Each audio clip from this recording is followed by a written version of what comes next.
Zip-a-dee-doo-dah, zip-a-dee-ay. My, oh my. Hello, folks. Didn't know you were there yet. Yeah, we were a minute late. You know why? Because Mr. Bluebird was on my shoulder. I took a walkabout, and boy, did I ever need it, but I ran just a minute late and stopped by as I was on my walk today. Stopped by, there was some guys, they were cleaning out a house, and I said, you guys getting ready to sell this home? And you know how it goes, folks. Just started a conversation with them, looked down at my watch, said, oh my gosh, it's time for a jog. So out of breath, but ready to go. And wouldn't you know it, we've got a panel of excellent, great friends here, ready to spend some time with you in the middle of the day, and hip, hip, hooray for that. What a joy it is to get together on a Monday for that Park Place. Oh, Ron, you're the guy. You're the guy, Ron. Look at you there. Look at you. My, oh, my. Ron, how you doing today, buddy? The guy. I'm surviving, man. I tell you what, it's there's a whole bunch of work being done on my place right now, and it's very noisy and it's very loud. It's very constant, and zen, calming. Prayers. Ron, what if I told you that I have found your feng shui on the panel? It's not where you are. Goose Fraba. May I put you into your feng shui, Ron? May I put you where I think you belong right now? Fraba. Ladies and gentlemen, prepare yourselves. Ron, take a look at that. Down here with me, look at this nice blue row we have. And then Culture, I would like for you to go there, but I have to say, I think MJ deserves the top left square. Is that okay with you, Culture? No, it's perfectly fine. Yeah. Look at that. Folks, does that look better? See, now we're ready to rock. Now we're ready to rock. We got the aesthetics looking like they should. I got a cool story about that speaker behind me. Yeah, we're old school with the cables still. By the way, folks, real quick, we'll get this technical difficulty fixed. Ron, I think you're on quite the delay, so you might want to hop out and hop back in, and we'll get that delay reset before we get underway with the main show. MJ, tell us about your backdrop you got. Well, the speaker behind me. Hang on, we'll just full screen you, MJ. There you go. Jurassic Park Saturday morning was on full blast, like theater mode, and then the hubby with the kids came in. It was just so nice.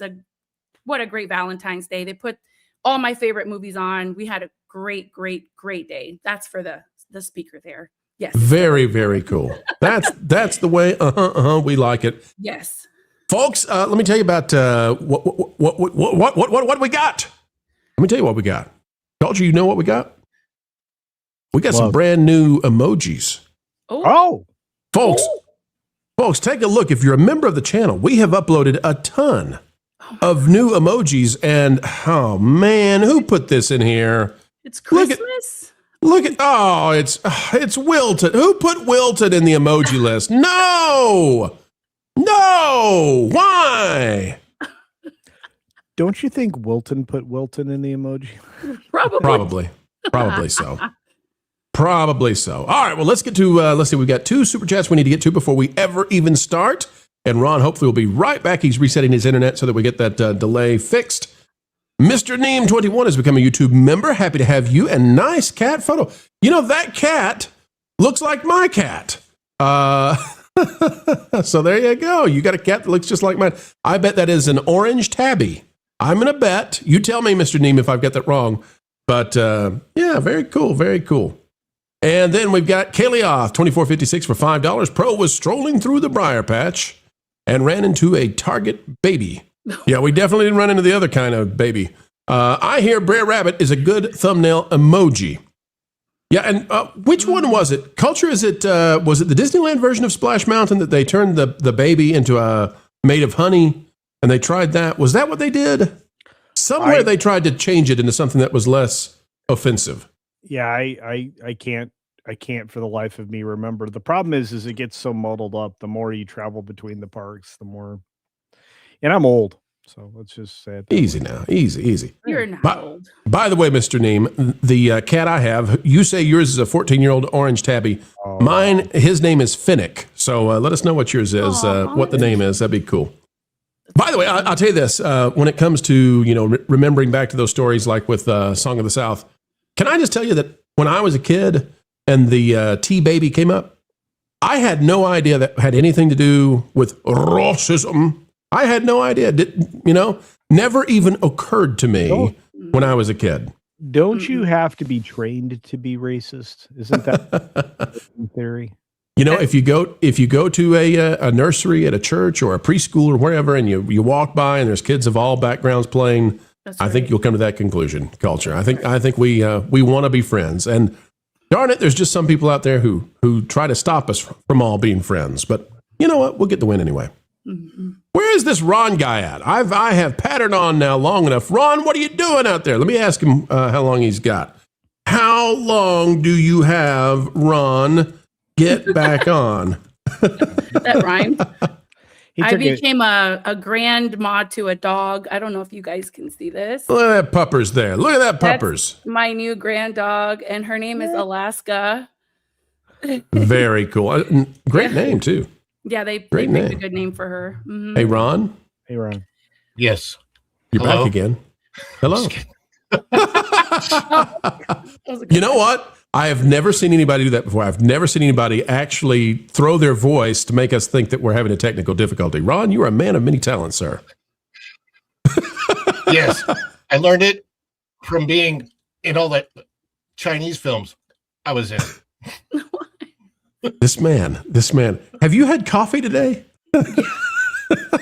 Just pour it on him. Folks, we got 230 of the jolliest folks out there. If we hit the Super Chat goal today, which is going to be 20 Super Chats, we're now 18 away. If we can hit that Super Chat goal, we're going to let you decide the next set of emojis that appear. Kalioth out there for 5. Say his name, and he appears. We believe in Ron. We always believe in Ron. Yes. Ron's the man, the legend, the myth. He's our Gaston. Oh, yes. And before we start this always next, Ron, never right. before we start this brand new show today, let's also say what we should to Flying Blind on Rocket Cycle, which is thank you so much. Stopping by for 5 and saying good day all. Good day to you, sir. Good day to you. All right, ladies and gentlemen, it is time. Hey, wait a minute. What's going on here? We got lots of stuff happening. You know what, folks? What should be happening is the news. Let's get to it right now.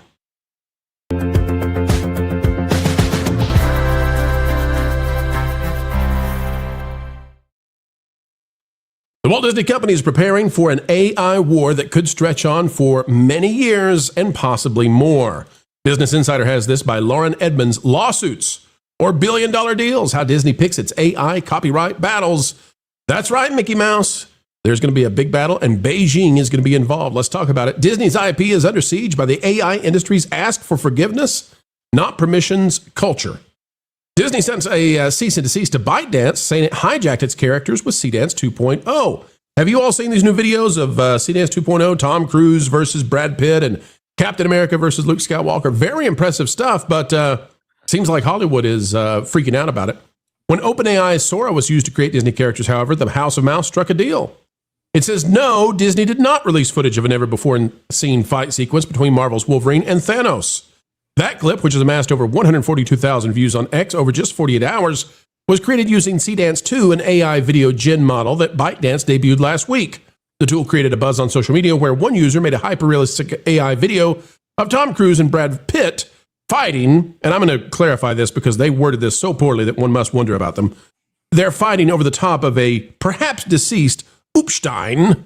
Maybe he's just taking a nap, I don't know. ByteDance's decision to let users create content based on Disney's IP without permission isn't all that surprising, given the AI industry's well-established strategy to ask for forgiveness, not for permission.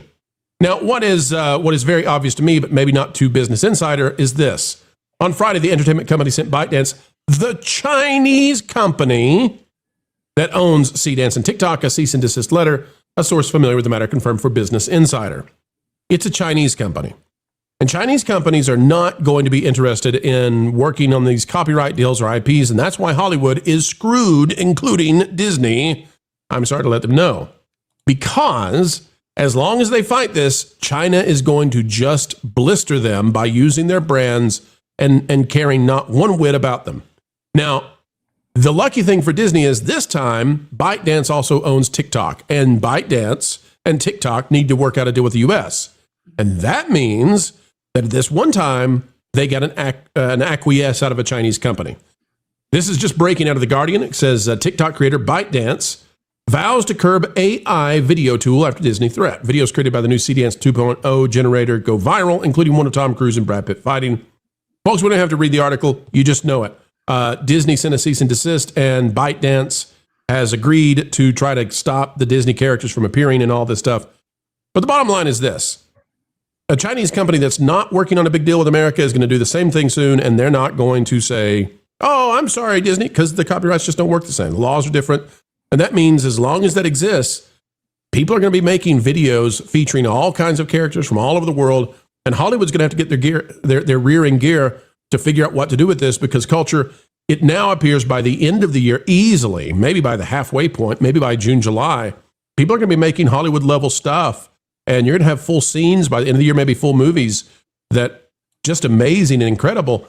Disney preparing for legal war, but it's a war I don't think they can win as soon as a Chinese company that doesn't give a hoot makes something using Mickey Mouse, Donald, Marvel, Star Wars, or something, that gives Disney the boot. So culture, what do you think about this? Can they win this war? What's the strategy going forward for AI? Well, the problem is that they want to use AI to make things. That's clearly like the next operational goal going forward. It's been revealed because of these clips specifically, just how just the level of quality that they like you and I can get out of something like that. It was a 2-line prompt that gave us the fight between Tom Cruise and Brad Pitt, and immediately the minute that Disney characters were used, they filed suit. But everybody's going to send them a cease and desist. Chinese companies don't listen to any of that, and there's really likely no way to save face if they're able to get these kinds of results. Disney can certainly make all the claims they want, and TikTok related or not, I fully expect that the future is going to be, things like watching Wolverine and Superman fight it out, which was interesting the other day. But the more of these clips that make it out into the wild, the more people are going to start demanding higher quality in their films. And it's not just the visuals here, and it's not just the audio, it's not just the soundtrack that's generated, the fight sounds, the fact the punches seem to land, and all those things. It doesn't really seem those things don't really seem to matter all that much. It's the fact that anybody is going to be able to tell a story here, and they can try to limit it as much as they want. But with the various things like VPNs and stuff like that, there are a lot of countries that just don't, abide by our copyright laws. So I think this doesn't do anything but reveal just how Hollywood has been for the last decade, and, how easily replaced they can be, with just successive scenes of quality prompts that tie into each other, because that's how films are shot. I mean, an editor of any, with any quality understanding of, the story direction and a shot list can probably build out a set of clips that would satisfy anybody. And that doesn't matter if it's an animation or live film. But my thoughts are Disney is not going to be successful, and stop. This is like trying to hold back the ocean with your hands. The water passes through your fingers. Yeah, and the other thing about this is, as we look here at Luke Skywalker with Han Solo, people are going to be able to make whatever they want rapidly, and this is coming. This is here, and the ability to make full movies is just at the cusp of our fingers. Don't know how much it's going to cost, but if a movie costs millions and millions to make, and an individual can make it for 10 or 15,000, it just makes sense to me that Disney's going to have to say, hey, the Hollywood system is done. We're closing down the studios.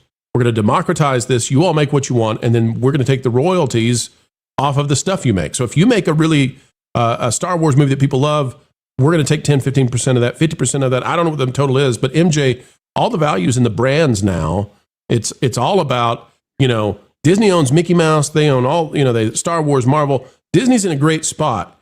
They just have to not ruin this. Yeah, I agree. You couldn't have said it better. Culture said it too. It's going to go right through their fingers. The way things are moving with AI it even shocks me. Some of the stuff on X, I'm like, wait a minute, is that AI or is this real? I could have sworn I saw it either yesterday or this morning. Captain America and Batman were like in a battle. I was like, what? Who's making this? Is this okay? Is this legal? It's just absolutely appalling. But yeah, I mean, this is going to happen. And just like you said, they're going to have to get find a way to make a percentage off of it. It's kind of scary, but anything is possible with all this technology and the AI just flying through. I mean, pretty soon you're not even, the traditional secretary where she has to type letters. You don't even need that anymore. You just have AI type a letter. It's absolutely insane. Well, so I'll give you an example of some of this stuff, and this is rather minor, I would say, but I've got to do a task today that involves a lot of math, and I'm just going to take a picture of some of the math that has to be done, and I'm just going to give it to AI and say, math it for me, and then I'm going to get another AI to check the work, and then I'm going to have another AI check the work. But doing that triple check on it, that redundancy, is 10 to 15 times faster than if I pay somebody or if I do it myself, the math. Exactly. So AI is rapidly changing everything. Ron, it's funny to me. It was just a few months ago that we were saying this is going to happen, and people were telling me, no, it's not going to happen. Never going to happen. Not going to happen. You guys are crazy. It's not. It can't do that. It's doing it, and it's going to get better and more impressive. And soon it's going to be in 4K, 8K, 60 frames per second. We've got Captain America fighting Batman. Yeah, I hear you, folks. I know some of, where's Simu Liu telling me that this is not up to par with Hollywood? I get it. It will be in about 6 months. And the whole world's about to change. But Ron, in entertainment, there's a chance for the companies to do this well, and there's a chance for them. I mean, this really is like the car versus the horse and buggy situation, right? Yeah. They're either going to make this jump or they're not. You've got a whole new system to navigate. It's it's going to be really, really interesting to see where this goes because of how much can be done. Of course, people are using these characters that we all know right now, but think of the new things that people can create and outdo Hollywood with when it comes to new characters. Think of the Rip-a-verse and Rip Comics and the things that they'll be able to create, and we'll be able to see movies coming out, or maybe starting with some digital shorts that'll come out from those characters. And that's really the direction that I want to see with AI. I want to see people starting to outdo Hollywood, not with Hollywood's creations, but with their own new creations. Although, yes, the Zootopia 3 created by ByteDance, where the bugs and the Zootopia creatures all celebrate over the big dung ball. That's going to be fun, all created by AI.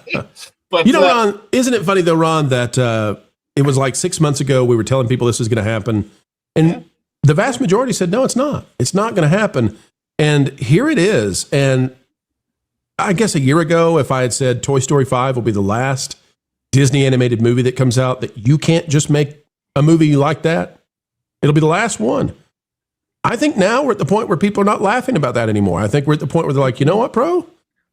Think you might be right. If somebody wants to spend the time and the effort, the energy, they can make a full-blown Pixar movie next year. And that's a different world. But also, thinking about the movies that I've done, the independent films that I've done that have, we're in real sets, real locations all the time. And this is what's interesting. Even in the real sets that we used, there was some digital changes to make certain things appear, like signs and stuff that weren't there. And now independent filmmakers are going to be able to film a whole lot, and they go, okay, now I want a really cool shot of this city just in the background, the changeover, just all it's really, really interesting. Like, and again, I've seen the phrase, I don't know how many times in the last week, Hollywood is cooked.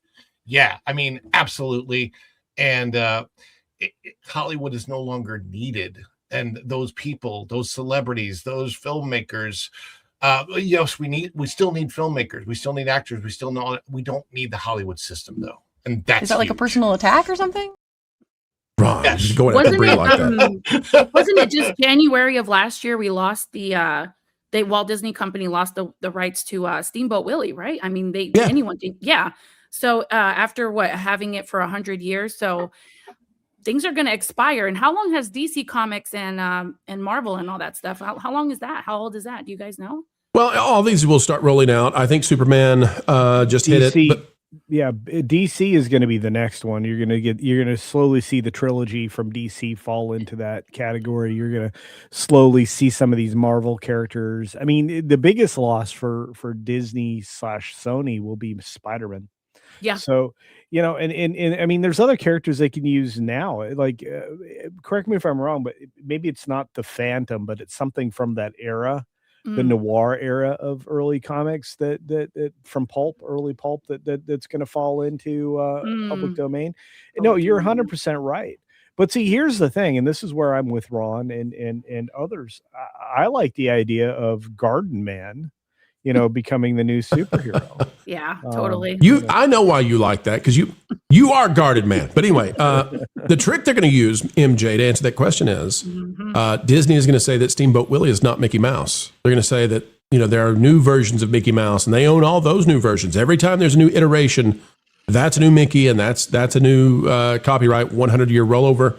And other companies can do the same thing. They'll say you can have the Superman from the very first comic as he appeared there and how that world is, but you can't have the Superman from a year after that. And it gets really complicated, convoluted, but that's the system they're going to go with.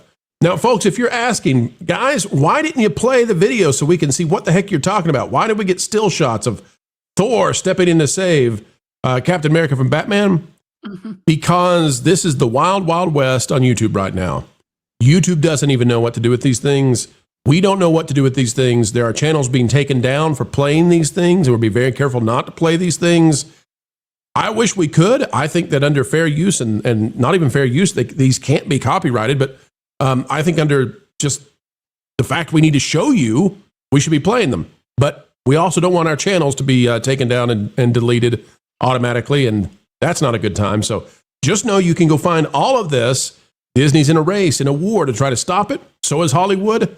But they better get this all figured out real fast, because this is an avalanche, and it's coming for them. This goes out to all my fat finger super chat homies. I can't get over that guy. Love him. OG Dutchie for 6. Does Ron have his own emoji? I think he deserves it. The newest ones look amazing. Well, folks, you can help us get Ron his own emoji, get us to 20, and then we're going to find out what do the people want. There is a certain number that YouTube will give us, and so we may take 2 or 3 or 4 of your suggestions, and Ron just might finally appear on the list of emojis. Not with that face, Ron. Don't do that face. Somebody clip that. Mark Daly for 5. In this reality, Skynet won't need Terminators. He'll just withhold AI services, and humanity will collapse under its own weight. I don't know if you all saw this. There's a U.S. representative who says no to Chinese humanoid robots. You know, like the Optimus that Elon's making. China's making a bunch of those too. And they've said same reason that we're not going to do Chinese electric cars, because China can just turn the cars off as an act of aggression. Same thing with the humanoid robots. So I don't know what the rules are going to be for the robots. I don't know yet what we're doing. Like, you know, in 3 or 4 years when they're in lots of places and doing lots of things. How do you make sure you can turn the robot off if it starts acting badly? I don't know. Culture, you're going to have robot spray? I'm gonna have at least 1, if not 2, robot, and I'm gonna call them employees, because you know I'm gonna write them off. I'm gonna do whatever I can tax wise to make sure. I'm sending mine out across the neighborhood to go get work. I'm gonna be like, get out there and earn your money. Most prefer a squirrel to do my dishes than a robot. You want a robot squirrel to do your dishes? No, that would be great. The squirrels from Snow White. Yeah. Ron is into Enchanted. I know what you're doing, Ron. Yeah, those are cockroaches in Enchanted, Ron, and rats. Working song. All right, thank you, Mark Daly. And we do agree there are lots of pitfalls, lots of ups and downs to this. Just like with the invention of fire, it burns towns down, but it also cooks your food. Same thing with AI, maybe even bigger. Cliff Flicks is out there for 10. Cliff, it's good to see you, and we appreciate you. Cliff has helped us out in big ways in the past, and it's always good to see your name pop up. The ostrich buries its head in the sand because it actually thinks that if he can't see the lion, roar, the lion can't see him. Hollywood is the ostrich, and AI is the lion. Well, Cliff, take this and see what you think about it. I kind of wonder why right now Warner Brothers is being valued so highly by Netflix and Paramount Skydance. And I don't know if you all have seen this, but it's looking like Paramount Skydance might just be back in the lead. We'll talk about that on the Pro Show tonight. But I wonder if the value is coming from these brands, and the age of AI means that having Bugs and Superman and Batman is worth a ton versus almost anything else. And so Warner Brothers, as a huge IP holder, has value almost like no other. Cliff, that's what I'm thinking right now. I'm wondering if the Ellisons are that smart. If they are that smart, then kudos to them. And Netflix, by the way, I just did this on the Patreon. Folks, go check it out on the Patreon. It's www.patreon.com/WDWPro. Brand new one out this morning. Disney and Warner Brothers are positioned unlike any other company because they have these vast IP brands. Disney also has physical assets. Netflix, in the age of AI, and Netflix stock has been dropping. Netflix in the age of AI is in a tough spot because they don't have brands. And if you don't have brands, I don't know what happens to Netflix if suddenly people are just generating TV shows. But Netflix better figure out a real path real fast. Mr. Neem is out there again for $1.99. Culture replaced Tiana's Bayou Adventure Ride with That Garden Place. Yes. Sounds Well, that good means to me. we're keeping Oprah Winfrey, I guess. Well, I like okra. Yeah. You know, But I want more active okra. I don't want just the bouncing back and forth. You don't like to bounce? I'm not sure about okra. Everything you put okra in, it makes it slimy. Well, You'd rather have kale than okra. so you don't like a good bowl of a gumbo? It's okay. I like pickled okra better, though. Okay, it's easy to pickle things. I got lots of pickles. Easy now, Culture. Easy. Just saying. Watch yourself.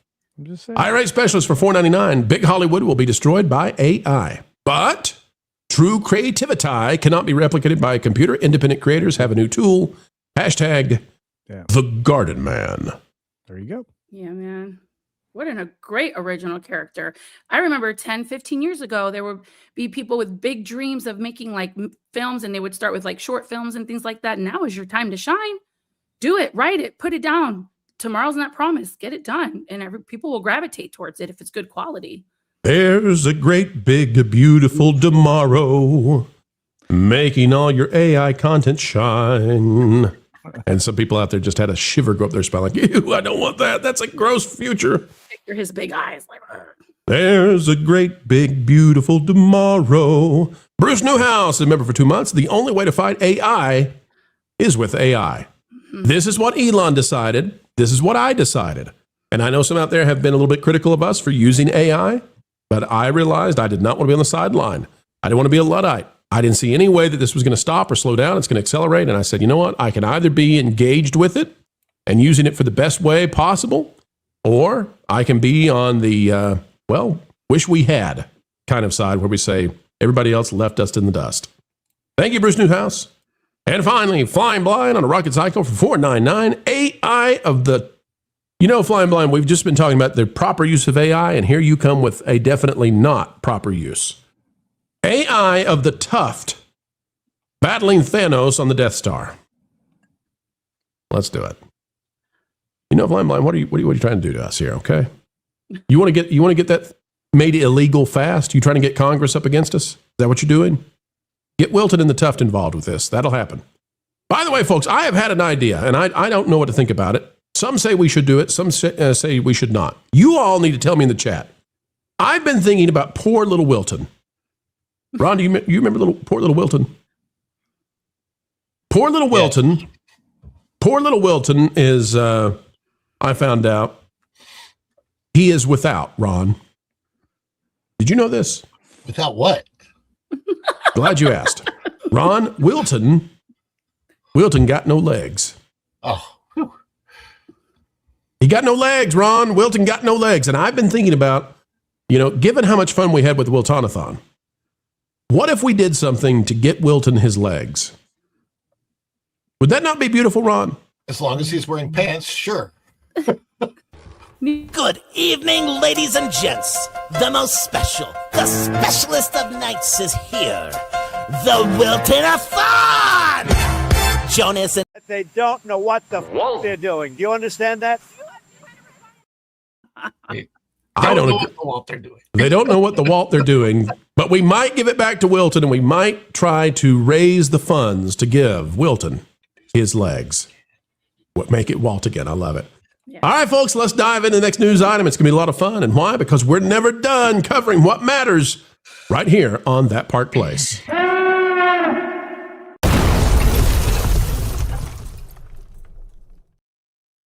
Ladies and gentlemen, Lightning Lane, the premier kind, is sold out at Walt Disney World as Disney continues to soak the rich.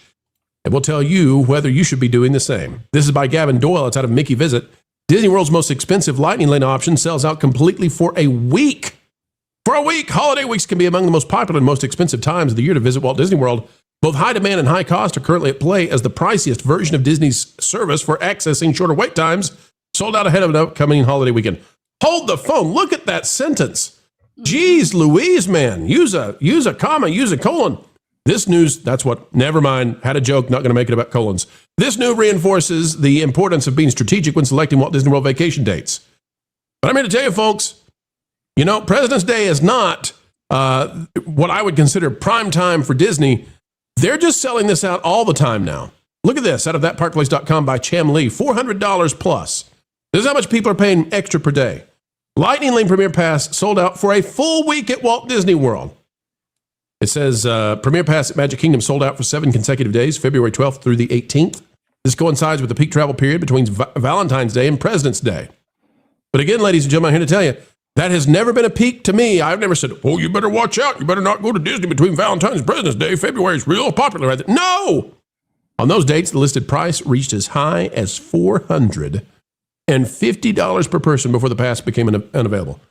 To describe this to you, ladies and gentlemen, what we're talking about is the ability to skip lines, which was a free service provided by Disney called FastPass for like a decade. People are now paying $200 per person to get into the park, plus $450 per person to skip the lines with the service that was FastPass that was free. That is $650 per day.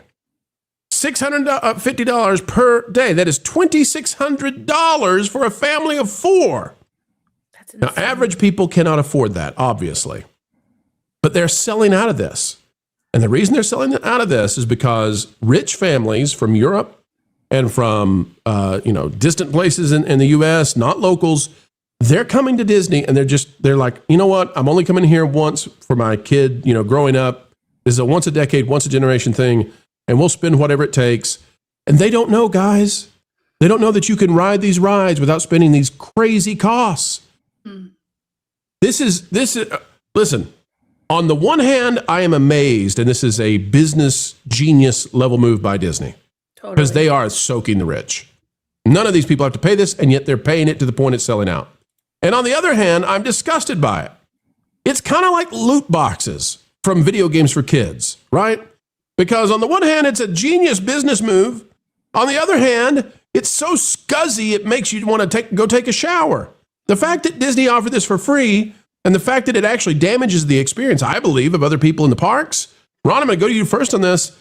If you don't have this, you got to wait in longer lines while the rich people go ride all the stuff over and over and over.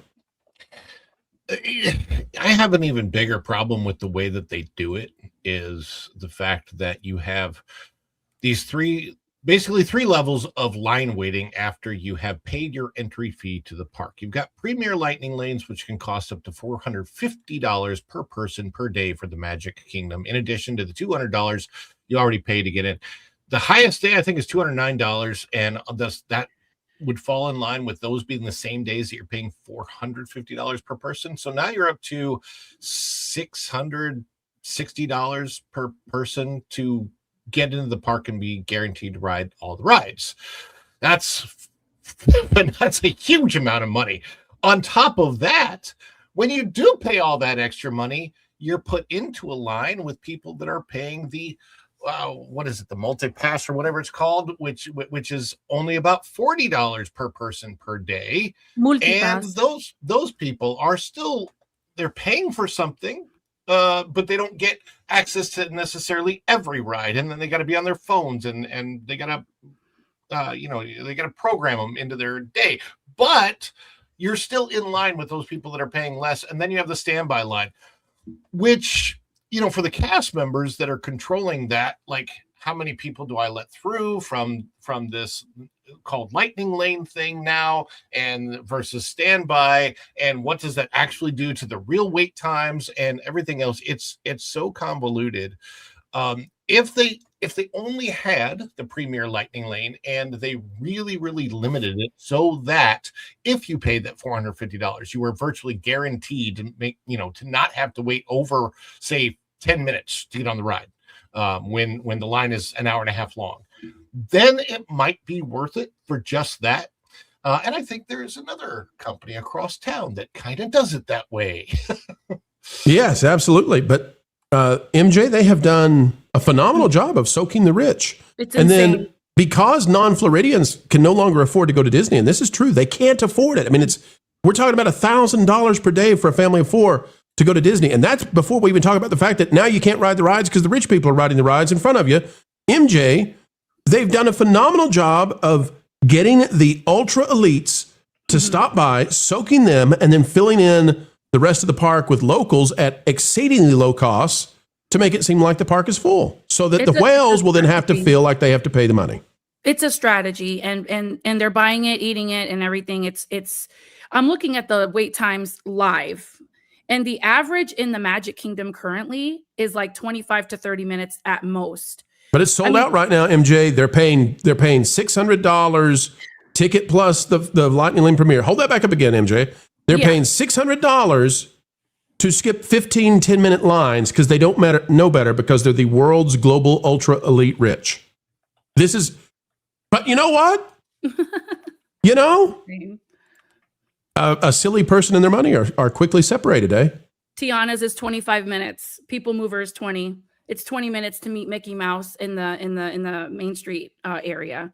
I mean, I would never pay for a lightning lane for myself or my family. I think it's absurd. But people that don't know better and that can't afford it are paying it, and they are doing it, and they're standing proud and they're like, oh yeah, we're here. We got our multi-pass, and but there's no need for it right now.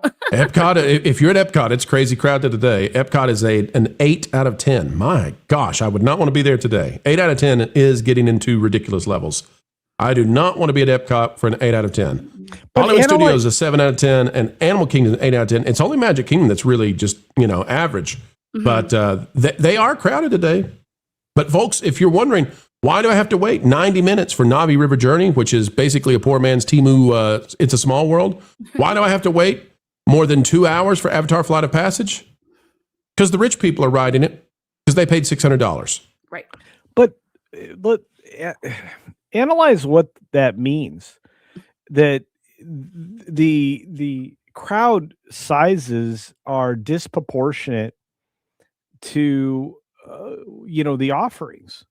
This is because of the reduction in the number of attractions. This is because of the reduction in the quality of the visit. So they're trying to drop operating costs and at the same time extract even more from people who are already tapped out. This is the same thing they did with cinema. Hold on just a second, Culture. Let's pinpoint that real quick, because that needs an exclamation. You've identified something important here. Kilimanjaro Safaris is down. Mm-hmm. What does that mean? At Animal Kingdom right now, with a crowd level of 8 out of 10, folks, you paid so much, and the rich people just get to ride and ride and ride. So never mind them. But what's the average person getting to do? Zootopia Better Together, which is a major downgrade, 1 ride. Navi River Journey, which is just a single blue animatronic. That's 2 rides. We're not counting a meet and greet. Kilimanjaro Safaris is down. Kali River Rapids, that's 3 rides. Wait, is that open? Well, it's cold, but it's open. Expedition Everest is more than an hour wait. That's 4 rides. Avatar Flight of Passage over 2 hours. There are 5 rides at Animal Kingdom. Mm-hmm. 5 rides. Culture, you're exactly right. And why are people still going to the point that we have these kinds of crowd levels? Because again, what Disney is doing is they're lowering the cost for local Floridians to go to the point that it only makes sense to do this. And schools, there are various counties that are out this week for President's Day, or they're out, on the holiday. Right. And so the locals are filling the park. Meanwhile, Disney's charging a massive amount then to have their ultra global elites feel like, oh, I'm skipping the line in front of all these Floridians. Oh boy. Culture, go ahead. I didn't mean to interrupt you, but No, this is on the screen. It's 5 rides at Animal Kingdom. Yeah, and look, so what's their actual operational investment in today's crowd? It's skewed now, and this happens across all of the parks in Florida. Again, and I get tired of pointing this out, but if you just look at Disneyland as part of Disneyland Resort, just the Disneyland park proper, there's 63 attractions in just Disneyland. So if you look at it that way, and then you look across the entire span, the expanse of Walt Disney World itself, it has less than 63 attractions across 4 theme parks. Wow.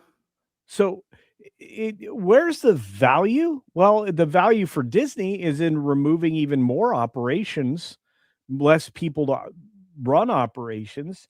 And they've already reduced the number of staffing that they have to do for engineering purposes, such as maintenance and things like that.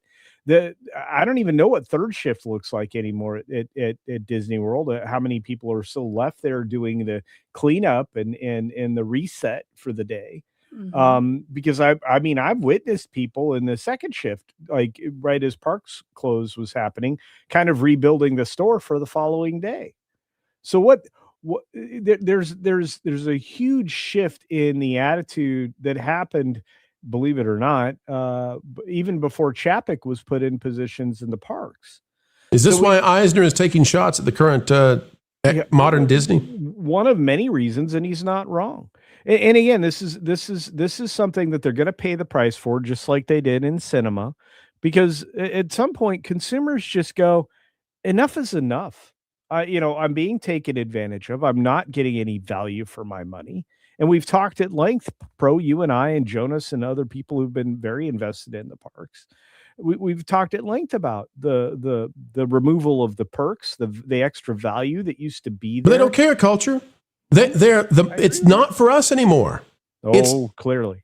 The parks are for the ultra global elites for their once-a-generation trip with their kids, and there's enough global ultra elites with kids that they can support the parks off that, and then they're filling it in with locals the rest of the way. And then if they need some more help with it, then they'll stretch it into Georgia. We saw that over the holidays. Suddenly, Georgians could go down to Disney for the cheap. That's the plan from Disney, is make their parks a boutique experience for the ultra wealthy, and then whoever they have to go to make the parking lot look full fine. Just a reminder, too, most of the locals or your annual pass holders that live in the area, mind you, are visiting the parks weekly, if not daily or every other day, not to go on rides. They're going because they want to see the latest updates, try the newest, treats that are available, snacks, if you will, probably buy a new popcorn bucket or pick up a magnet. But I want to specifically go to Animal Kingdom for just a second. The majority of the folks that are not from this area are going there for the first time, and they're the ones with, buying everything out and riding attractions over and over again. But the locals and the annual pass holders are going to Animal Kingdom because it's aesthetically pleasing and it's stimulating visually. And you don't feel like you're in Orlando. You feel like you're somewhere else. And that's why Joe Rohde did such a phenomenal job with this. It's the park with the best theming. It immerses you in Asia, in Africa. That's what people crave.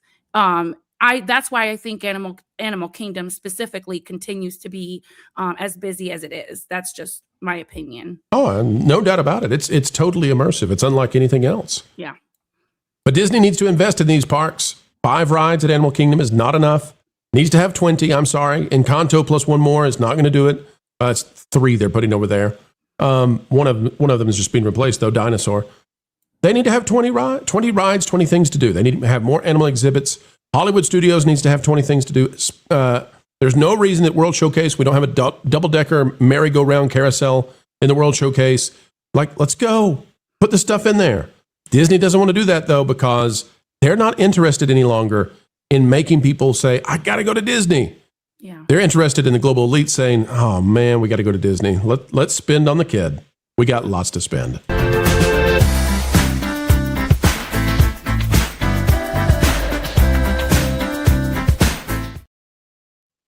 folks, as we near 400 of you joining us right now, I just got to say, too, we're not here to give you the blues. We're not here to be just negative on Disney. We are trying to aim them higher. We want them to do better. We want it to be like it was. And what it was way better for consumers. And we're always a fan of the consumer. Mark Daly for 5, coming soon from MD Productions. That's Mark Daly and AI. Rio Bravo 2, The Further Adventures of John Wayne, Dean Martin, and Ricky Nelson. Also starring Sophia Loren. Hey, I saw a clip from Johnny Carson where he drank out of Dean Martin's glass. Thought it was pretend that Dean Martin was always drinking something strong. Johnny Carson about choked when he took a sip. It was real. Love it, and good luck to you. Kaylee out for 5. Thanos snapped his fingers and rested. Disney hired Wilton and Elmo, indoctrinated the kiddos. Next billion-dollar trilogy, Unicron versus the Death Star. Oh, wow. Actually, that's a good idea. I didn't kill Han Solo. Wokeness killed Han Solo. Unicron. Nathan for 199. Power to the Niners out there. No over and over. It's one lightning lane per ride per day. Well, that is true. It is one lightning lane per ride per day. But what we're talking about when we say over and over is they get to ride all the rides one per day. Now, in Animal Kingdom, that means there's only 5 rides. But at Magic Kingdom, it's a lot of rides. And so they're riding those rides over and over. I'm not saying that they're riding Space Mountain over and over. But if they're selling out, then one would presume, rightfully so, I think, that there's enough people that it's slowing down the lines for the people who can't pay, right? Otherwise, why would you be paying? And they're also counting meet and greet lines and lines for shows. Yeah, they have lines now for fireworks. It's crazy. Oh, go. Yeah. Crazy.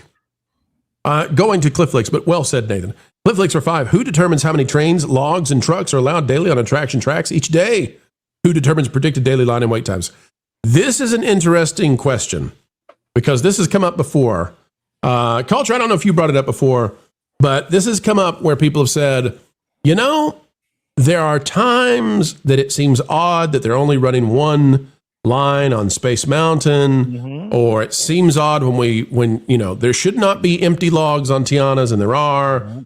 This is this capacity question is a real question when it comes to making money, right, Culture? Well, play with it. Just like at the beginning of the day, you have phase starting where pirates will be just sitting there idly at the beginning of the day. Again, it comes down to how many employees do we want to utilize? How much wear and tear are we willing to put on the attraction? A lot of these rides have been running under full capacity for lots of days. They can play with how many different logs are there, how many different trains are operating on Space Mountain. This has been done for a very long time. And again, it takes me back to the retail the retail mindset that invaded Disney right about the time of Paul Pressler. We blame him for a lot of the terrible practices in the parks and for changing the mind, the ideology and the mindset for the way the business operated. It also was the point at which you watched a major shift with Disney education no longer being an element that they pushed anymore, because they usually were trying to push up the idea of the Disney difference. So there are oftentimes when you have attractions, even pirates specifically, where there'll be a ton of boats backstage. There'll be a ton of logs backstage in Splash. There'll be the only things that don't change as far as occupational operation is going to be anything that's dune buggy, right? Because the Omnimovers are just a constant circular event. They are the highest capacity attractions that are there. So you have to just look at what how they're running these rides with a complete lack of operational efficiency to keep the crowds down. So it's one of the reasons why they introduced new trains at Thunder Mountain during the course of the day, is to cut the line time or keep it around their preferred average. So they're aiming for, and this is all the fault of this original development idea behind NGE. You have to go back to that idea before we saw the magic bands and everything that came afterwards. Was that this was a Tom Staggs conversation where he actually presented to the board and to the people in the room that the goal of NGE wasn't just to increase operational efficiency within the organization and get a good handle on the way they manage the real estate and all the resorts and everything, but it was also to extract as much money from the customers' wallets as they possibly could. He actually said that almost verbatim during the course of a quarterly call. So this idea to come up with a change to fast passes and everything else came into the idea that we don't want to invest more in the parks. We want to increase visitation and occupancy without investing in parks, without spending less money to get more. And that's where it all came from. So you can blame all the new systems that came on board with the magic bands and everything else on that one decision-making process that Tom Staggs is famous for, that, ultimately led to him being booted out of the company because it cost him an extra $1 billion over what they wanted to spend.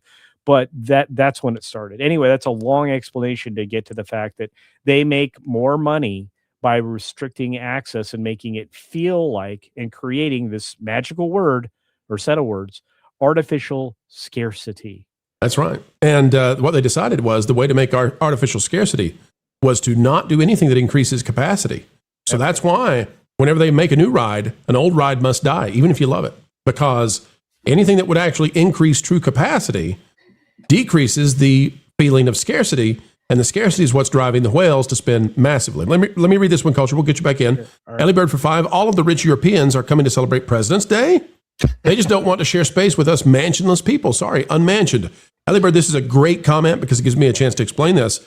No, it's not that Europeans are coming in greater numbers. In fact, international travel is decreasing. Down. But Disney knows that there are enough Europeans and enough South Americans and enough, by the way, New Englanders who are coming to the parks from an ultra-rich standpoint, willing to pay whatever it takes. There's enough of them that on President's Day week, they'll fill the gaps with, and they love it when the locals show up like this. Why do they love it? Because the ultra-rich now, they're really interested in getting those Lightning Lane Premier passes. So when they get flooded with locals, they love it. The number of ultra-rich, though, largely stays even almost all the year. Culture, go ahead. You had more to say. Oh, no, it's just that they want to add overall availability of capacity, but they don't want to add additional attraction capacity. So why I'm saying that and correcting even what we were talking about is very important. You have to understand that they can increase the volume of humanity within the parks only by expanding its total footprint, which is why the hub was redesigned. It's why they took out the trees and the planters and all the other stuff. It's why you have massive walkways. It's not just because of the convenience and the ease to move about the parks, especially Magic Kingdom, which is like, I don't know, substantially larger than Disneyland Resort. It was just to artificially increase the amount of foot traffic they could accept in the park without really increasing the attraction count. There's always been a net negative, as Pro pointed out, to, let's say, New Fantasyland. New Fantasyland didn't add anything. It added a meet and greet location, which took out, I think, 2 attractions, although I don't think they were ever going to return Mr. Toad. But the idea being that they could fill that up with a meet and greet that was substantial and a restaurant that serves crappy food. So this entire concept, when you consider that the submarine attraction that was the 20,000 Leagues Under the Sea had been decommissioned for so very long, and they really didn't repurpose anything but the land that was in that area to give you a duplicate of what they had in California as far as the Little Mermaid attraction. You said the land, and I know what you're up to. You're trying to work your way into that behind the scenes tour with me. I know what you're doing. No, I'm just saying is that the expansions that we've seen haven't been to expand the number of attractions. It's been to expand the amount of people that could be in these areas. And yes, because it's an increase of pedestrian, right? And the idea is that you're moving from one consumption point to the next. You're not standing in line for a ride because you're not making them money if you're standing in line for the ride. Unless standing in line is smaller, less people, but you don't move, because then those people will get out of the line after it didn't move for an hour and say, oh my gosh, just give me the Genie Plus, whatever it is. Give me, what is this called?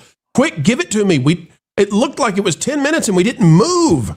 Why? Because all the Goonie and Birch, whatever it is, I can't think of the person name, but they're Goonie and Burke. Thank you. Yeah. Hawaii Dragon Star for 2. Disney has forgotten the doorman fallacy. Look it up. Go check it out, folks. Doorman fallacy. I know how they can fix all this, Pro. It's very, very simple. It's just How can they do it, Ron? honesty. Get rid of the inclusion key and create the exclusion key. Hi, we're at Disney. We're very exclusive. And hey, the more you pay, the more you get. I've always laughed at the idea that they're being very inclusive, but also they're going to price out people from being able to come to the parks unless you're a very specific type of person they actually want. But if you could afford to go, you'd feel right at home at Disney. OG Dutchie for $5.99. Shocking to hear that Wilton has no leg. And it's not just one leg, it's no legs at all. There is a clip of him dancing. Listen, that's AI. Don't believe him. It's shocking and impressive, mainly because you learn he is like 80% tuft. Yeah, he is 80% untuffed. Albertus Magnus for $5. Modern business people are trained to focus on unit cost and unit outcome. They will accept lower overall income from higher per guest revenue. Yeah. That is true. The other problem here, though, is that this is a very near-term versus long-term play. We've been talking about this. Yeah. The problem for Disney is if there is variability in international travel, as we're starting to see, if that becomes weak, they have made themselves such that it is very difficult to operate the way they have been with just domestic guests.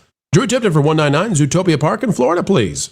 That would be cool. That would be cool.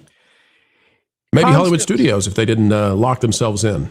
Yeah, I mean, and the concepts for boutique parks isn't something new. They had originally, envisioned that in California and in Florida, but they've never tapped into the opportunity to build in the limited building zones that they had in Florida specifically that would have allowed for these things to exist. I mean, Heroes versus Villains Park was one of the best ideas ever that they never followed up on. So it's kind of a bummer.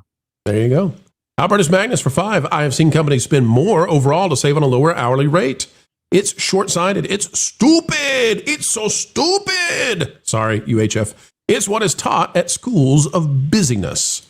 Well, they'll be more busy with their busyness if they'll just, treat their customers right.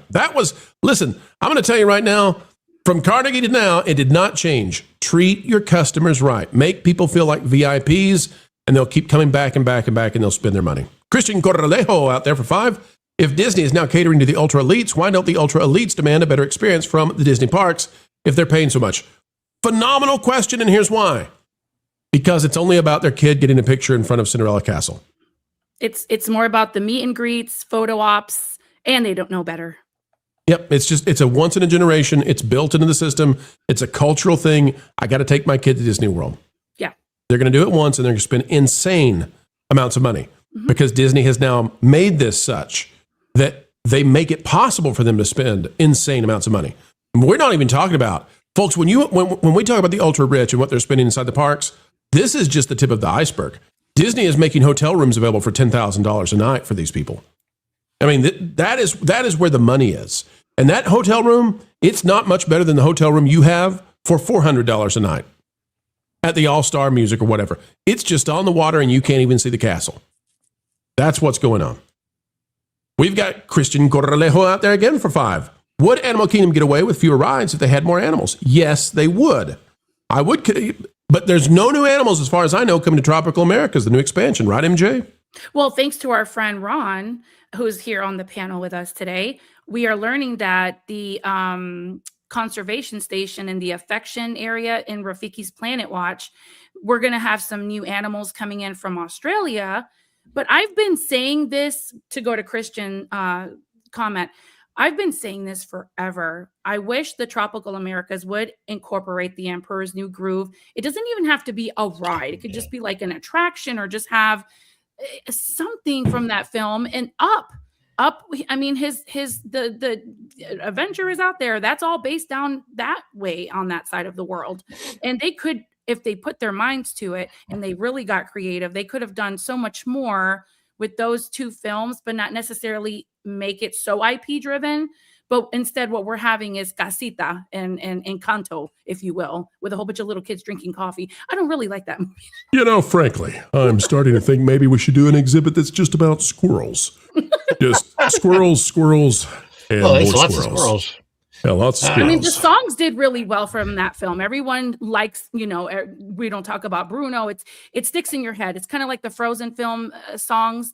They just stay in your brain. Okay. It's just like it's been hammered in, but it's not necessarily something that can.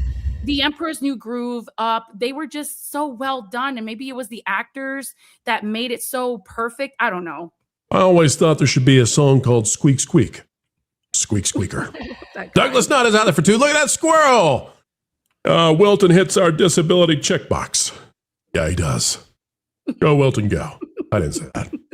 And then irate specialist for $1.99. Telethon for Wilton's legs will be Pro's Legacy. Oh, no. Legacy. No, that's not. We can't allow that. That's too bad. That is dad joke galore. All right, folks, you want more? We're bringing you more. And this time, we're going to talk about Rachel Zegler. I heard she's got legs, but not legs at the box office. See what I did there, Culture? You see what I did there? Culture, let's dive in, man. Here we go. It's time to talk more about the Zeg. It's showtime! Straight from the heart of the park. Rachel Zegler is in another career crisis. And why? Well, because it turns out nobody is going to her movies, and now the next one is in doubt. Rachel Zegler has been waiting 1 year to go into production for a film out of thatparkplace.com. Bookmark it if you can. Next Rachel Zegler film still reportedly has no theatrical nor streaming distribution agreement.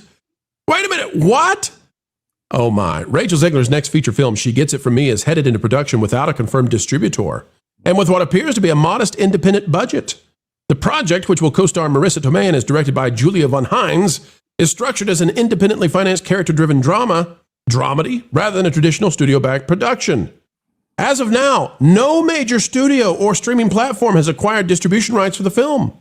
Instead, international sales are being handled by Embankment Films, a UK-based company that specializes in raising financing through territory pre-sales. In North America, CAA is representing the project in an effort to secure a domestic distributor. Culture, this means they don't have anybody who's actually agreed to put this out there. And by the way, Culture, Embankment Films, I don't know if you've heard of them, okay? They're a big deal. Here are some of the films that Embankment Films, now the saviors of Rachel Zegler's career, here's some of the films, Culture, they've made. Tell me if you've heard of these. Golda, The Miracle Club, Joica, and The Unlikely Pilgrimage of Harold Fly. Culture. This is who's in charge of rescuing Rachel Zegler. They still don't have a distributor. Unless people say, well, it's an indie film pro, that's how it goes sometimes at Culture. This film has been waiting in pre-production for a year, and they still don't have it secured. This may not go to streaming or theaters at all. Yeah, I mean, we've had a lot of films sit on the shelves for a while. There was a recent Anthony Mackie film that sat on the shelves since 2021. That's just finally making its way to either release or streaming. A lot of these films like this are going to have to be sold at film festivals. They're going to have to be going to the open market. And this has been happening more frequently with controversial people or people whose films aren't performing at the highest levels. You think there's talent there, but you're gambling on it when you're trying to get something made. So I have a feeling we're going to start seeing this more and more frequently, which might explain why in a video I did yesterday, and I know you've talked about it, you're starting to see stars not be politically engaged at interviews anymore. They're not being baited into answering uncomfortable questions about politics and things like that. I think we're going to start seeing that more and more frequently. People like Neil Patrick Harris and obviously Kevin James. Yeah, I saw that one. And Michelle Yao, yeah. Mm-hmm. So as you start to see these people refuse to talk on that level, and you're starting to see film festival people that are running these festivals say, like the Berlin Film Festival, sure. they just told the press, stop asking these questions. Stop it. and it's really the best. I'm not kidding. Shut up and act is a real thing now. So here's the deal, though, Culture. Yeah. Okay, so who wants to have Rachel Zegler again? Who wants to take the bet and put down the money to distribute this film? I'm telling you, Culture, this might go to like Tubi or Roku at best. It could happen. It could happen. Yeah. But here's the other thing. If she does a good job in the role, if the movie has a good story, if it looks good at a film festival, it might get sold. It might eventually make it to a studio. I mean, that's what happened with Wuthering Heights. Wuthering Heights just came out. That was a Margot Robbie project. That just happened. It didn't do super great at the box office, but that went to the wide market, and it only sold because Margot Robbie was not only in it, but it was part of her production company, and they took the gamble on it. So she took less money so that we get wide distribution through Warner Brothers than the higher offer at $150 million from Netflix for it to go straight to streaming. Do you know the percentage of the Rotten Tomatoes on that one? Because I heard it did not It's do pretty that low. well. It's Yeah, I pretty heard low. it didn't do that well, which is a bummer because I wanted to see it, and I was like, the girls. It's not a good Emily Bronte adaptation of the story, and there are 5, 6, 7 other versions of this, including a Netflix version, that were done more faithfully. This one is very much outside the story and more carnally driven, to say it in a kind way. Okay. So yeah, I trusted good friends of ours over at Force of Light. They saw it and didn't like it. Yeah. So I'm like, oh, I'll just wait then until it can watch it for free. Alan Ing hates this movie. Said so publicly on film. Well, that's two people we greatly respect and admire. MJ, we're sad for Rachel Zegler. I know people will be shocked to hear that, but she's a young woman, and young people make mistakes. She made a lot of mistakes. Her career is now at the edge, and she's in a very different position today versus where she was just 2 years ago. As far as we know, this is the only movie she's attached to whatsoever. It's not a blockbuster. It's a teeny-weeny, itsy-bitsy budget. She's probably not being paid much. There's no distributor attached to it. And MJ, I don't know how she comes back. Even if she does a great job in this film, there's no guarantee she gets more chances. So this really is sad. I hope she can pull a Brie Larson and turn her career around. But what say you? Is there any chance for the Zeg to get her legs back? Well, she totally, I'm going to point a couple of things out, and then I'll talk about her specifically. I'm going to talk about her specifically, and then I'll point a couple of things out. She's young, she's naive, and she got sucked into the influence of this is what we want you to do, instead of, she's not mature yet. Let me just put it that way. So I almost feel sorry for her, because in reality is people are not going to go, the general audience is not going to go deep like we do. Who wrote it? Who produced it? Who's this? Who's that? They're going to look at her and say, you ruined our Snow White. We don't want you, like, off with your head, right? Okay. There is a chance that she can bounce back if she gets in with the right people this time that give her a role, like Culture was saying. It's got to be written well. It's got to be she's got to play a good character in the role that they give her. She's very young, and she could make it, she could, come back stronger. But as of right now, her reputation is pretty much ruined because she ruined a classic, and not just any classic. I mean, this is what brought up the Walt Disney Company to where it is. Well, to make it what it was. I mean, you know what I mean. Absolutely. It's just really sad.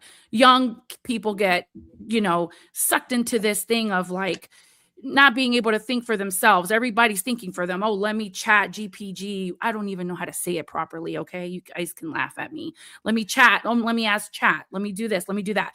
They got to think for themselves. They got to know how to be able to stand up for themselves. And the majority of these young folks don't know how to do that. That's why I am the way I am with my children. I believe in tough love. You got to let your kids shine. And they always ask me, what about this? What about that? No, how do you feel about that? What's your opinion on that? Like, sit down and have conversations with your kids so they don't end up like Rachel Zegler. You never know where your kids are going to end up in when they're 20, 21, 22, 25. But if they don't learn how to make decisions as young teenagers, or, even by the time they're 11 years old, you got to be able to give them that stronghold, lay down the concrete, so when they're older, they don't get taken advantage of and have other people make decisions for them. Very well said. Yes, absolutely. And Zegler has put herself in a horrible spot. Mm-hmm. Ron, as we think about what next steps Zegler might take, and can she recover? Can she come back from this? One of the things that's on my mind with her is that I don't know how she's going to find her way back in, simply because this is a young woman, Ron, who 2 years ago she was getting blockbuster money. She was getting, every deal possible. She was getting awards for stuff that hadn't even come out yet. And now nobody will even take the distribution chance on her. I mean, she has fallen maybe faster and harder than any person in the last decade. Well, I have the brilliant idea for Miss Rachel Zegler. Oh my. She joins the All-American Tour with Bad Bunny, and she sings her way to success. Well. You're gonna put her with the Wascally Wabbit. Shame on you, Ron. But she can sing. She's not the best singer in the world, by the way. There's when I listen, I'm like, okay, there's a lot better, but I will give her this. It was not well received and it was not well timed. Not only that, but it was just not well thought out that nobody really wanted this movie. But West Side Story, the remake, she did a good job in the movie. She did the role as she was designed to do the role. And it didn't need to be done. The original West Side Story stands just heads and tails above the remake in so many different ways. But you know, she did what she was supposed to. When she first got cast as Snow White, before I think that she was given talking points by Disney that like blew up in her face. I actually think that she was told to diss on the first Snow White, because when she first got cast, she was going to the park. She was like, "Oh my gosh, I'm Snow White. I love this." She was going with her friends, fellow vloggers that I know. And then she started weighing in on things that she shouldn't have. She started making. They got into her brain. Yeah, and she's vulnerable. Yeah, right. And then there was the comment. The political comment made on X, which I think was maybe the last thing that she ever said on X. And not only that, it wasn't even given as her own opinion. It was actually on a thread promoting Snow White, which you just do not do, right? Like at least you could have separated that off. So then here's the other thing that's puts Zegler in an incredibly difficult spot vis-a-vis Brie Larson. Brie Larson, a lot of people may forget this, but she was actually an Academy Award winning actress before she started making the comments that got her in trouble. She had actually gotten to a point where she probably thought she had a bit of a platform to say that. She's backed off away from that. She's taken, I don't know how many, the last thing that,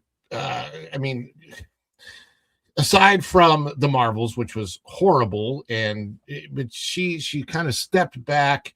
And she's trying to revive her career, and she's being very quiet. Like she's been asked political questions. She's like, yes, steering away from it. Could Rachel Zegler pull a Brie Larson? Well, now you have AI coming into the picture, and AI is going to make it for anybody to thrive in an acting career or to revive an acting career. Yeah, boy, she has an uphill battle, and if she's really, really nice to her fellow castmates when she's doing live productions, if she honors her understudies when they jump in and do a better job than her, if she changes all that kind of stuff about her own attitude and maybe grows up a little bit, sure, she could have a career. Yeah, but she has a lot of growing up to do. She's not mature yet, you know. Yeah. Or, she ends up in Branson like I did, whatever.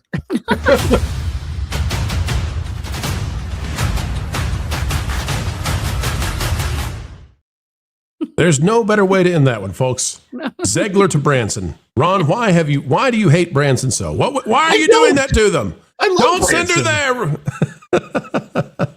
She belongs at Martha's Vineyard. Stick her there and let them suffer with her. Brian Dawkins out there for $5 Canadian. Thank you for pointing me to the UK film, The Unlikely Pilgrimage of Harold Fry. I'm renting it from YouTube. That's right. And folks, we're happy that you find films, if we're talking about that kind of thing. The critique we have is not necessarily on whether or not the film is of high quality. What we're talking about is, did the film succeed? Was it of extreme value in terms of finances? How much funding did it get, etc.? We're using that as a way to indicate how big Zegler's film is in terms of funding. So no qualitative decision being made by us. Brian, let us know if it's good. We'd love it if it is.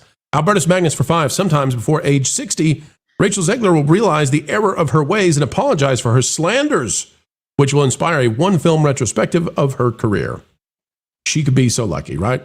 Folks, we've hit the goal. We'll get to that in just a second, but thank you, Albertus. And Zegler, I tell you, she was so slanderous that Gal Gadot allegedly had to hire additional security to keep her safe.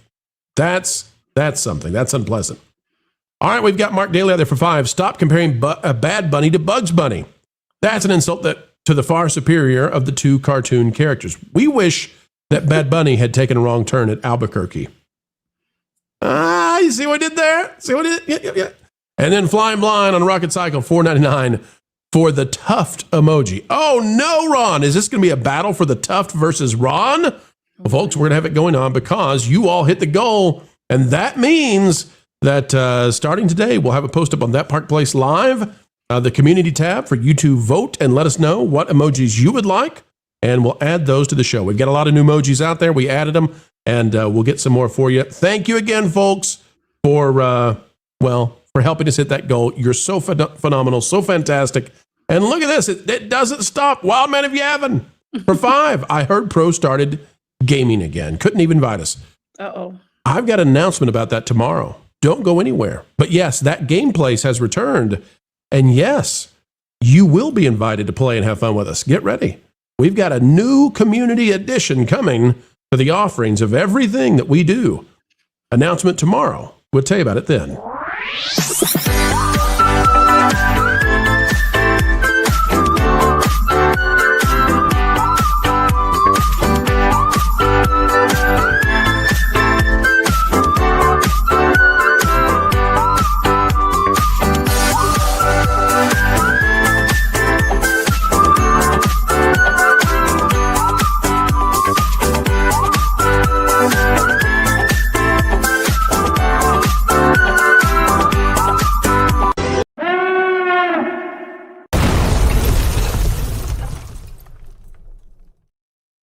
All right, we've got a Zip-a-dee-doo-dah problem happening over in Tokyo, in Japan, and there is a lot of drama surrounding this one. Get ready, folks. Let's dive into it. Out of the New York Post, it says Tokyo Disneyland replaces classic Splash Mountain sign, sparking backlash as critics slam the woke move. This is by Jan Erickson and Jean, maybe? No, we'll go with Gene. Gene Erickson says woke execs at Disney are at it again. The House of Mouses has removed the only surviving Have a Zip-a-dee-doo-dah Day sign at the exit of Splash Mountain at Disney Tokyo. Eagle-eyed observers said the original sign had the phrase in both kanji and English. It was replaced with a sign reading, "Thanks for dropping in English only." Here's the bear that was there. Have a Zip-a-dee-doo-dah Day. And then the words there, you get it. And now it's gone. The company claimed the sign change was made because of a sponsorship with the chemical and cosmetics company Cow Corporation. But Disney detectives know better. The real reason, critics suggested, is so Disney can distance itself even further from the Zip-a-dee-doo-dah tune, which comes from their 1948 film Song of the South. The flick takes place at a plantation in Georgia. Oh, we're not going to read all that stuff. The move is just the latest. Let's see. The move is just the latest in Disney's woke agenda, which includes stopping staff from using gendered boy-girl greetings. They still haven't changed that back, folks. You still can't say boys and girls, ladies and gentlemen at Disney World. Still can't do it. Anyway, what's this all about, though, folks? Why did they remove the sign? Well, I need to show you something here, and we don't normally throw shade. But there's no other way today. I just want you to know, we're not trying to be offensive. We're not trying to be abrasive. We're not trying to take on Tom Corliss here on That Park Place. But to know how this story started, you have to know where it started, and this is where it started. WDW News Today posted breaking Zip-a-dee-doo-dah sign removed from Splash Mountain in Tokyo, and it got community noted. It says, clickbait, they changed the sign back to the original version. We've got this. It seems to be a temporary measure in the absence of a sponsor, so there's no need to worry. WDW News Today, not so sure about it returning. They better leave Splash Mountain. This is a sign that may come back as soon as they have the sponsorship returned, and it went back to the original sign. So, folks, as much as I would, we'll come on here and we'll slam Disney if they do anything that it gives us indication they're going to try to take down Splash Mountain in Tokyo. But I think this is not one of those cases. I think that Oriental Land Company, OLC, has defended Splash Mountain successfully, and it's going to stay there. I don't see any sign it's going away. Mm-mm. But I think that this was used as an opportunity to drive a lot of clicks, and you know how that works. We know the shtick, but I think we're okay. And in this case, it just went back to the original sign once the sponsorship ended, and they're going to bring it back. That said, This is where we go into another level. You ready, panel? You ready to go to another level with me? MJ, the only reason that this can be a story, and the only reason that, Ron, what are you looking at? MJ, the only reason that Corliss and WDW News Today can get so many views off of this is because people still love Splash Mountain. Otherwise, they wouldn't click on it. They wouldn't care about it. People still love Zip-a-dee-doo-dah. People still miss Splash. MJ, your thoughts on just how popular this attraction is? No, this is beyond popular. This is historical, a historical attraction that birthed here in our beautiful USA. The Oriental Land Company, they get that. They keep Americana up to its standards, even in their park. And I applaud them for that. That I don't feel like within the next 10 years, we're losing Splash Mountain over in Japan. But I do want the audience to understand that Tom Corliss himself is extremely passionate about that park. Specifically, it's his favorite park out of all the Disney parks around the world. And his heart and soul is in that ride. So any little tiny little bush that gets shifted, he's on it like white on rice. And I don't think that, like I said, this attraction is not going away. I just think that because he is so passionate about this park and this attraction, they're going to report any slight change made. And if they don't think that another sign or the sign is getting put back, or if it was removed permanently, I don't think anytime soon OLC plans on doing anything to that beautiful attraction that we all love so dearly. How many Americans are going across the pond just to go on that ride and be immersed and live those golden days of Zip-a-dee-doo-dah and the characters that we all love from that attraction? That's my take on this. I don't think it was clickbait, my opinion. I just think that he's going to personally report if the exit sign goes from here to there, he's going to report on it. He's very passionate about this park and that ride. That's just my opinion on that one. Sure. And I want to clarify to people that we are watching the Tiana's Bayou Adventure version of this. The interesting thing, I think, and Ron, Culture, whoever wants to take this when you can, I don't see why Japan doesn't offer Splash Mountain, if possible, in English certain times of the year at certain times of the day, because I think they could drive a ton of travel from the US of A over there to go experience the original Zip-a-dee-doo-dah. In fact, I think their version has always been the best version. It's just that it's in Japanese. What do you guys think about that idea that they could drive tons of travel just by offering it in English? Well, that would, I think it would be amazing if it was in English or Spanish, or even had maybe a device that you could put on while you're riding it over your ears, that would give you the English version of it. The songs are just iconic. Yeah, all the songs, Laugh-In Place and Zip-a-dee-doo-dah, and even I would probably suggest that the vast majority of people even going to the park during the Splash Mountain days, I think the vast majority of the people probably didn't associate the ride with Song of the South. They really just associate it with the Briar Bear, the Briar characters, and these wonderful songs, Zip-a-dee-doo-dah, Laugh-In Place. Nobody really, the amount of people that I really should say the percentage of people that would have complained about this being associated with Song of the South had to be, microscopic, 0.001%. Nobody really cared about that. Zip-a-dee-doo-dah is one of the most, if not at one point in time, the most iconic Disney associated song ever. Yeah, ever. And it's a fun, upbeat song. For anybody to mischaracterize that as anything other than what it was is just beyond the pale. Ridiculous.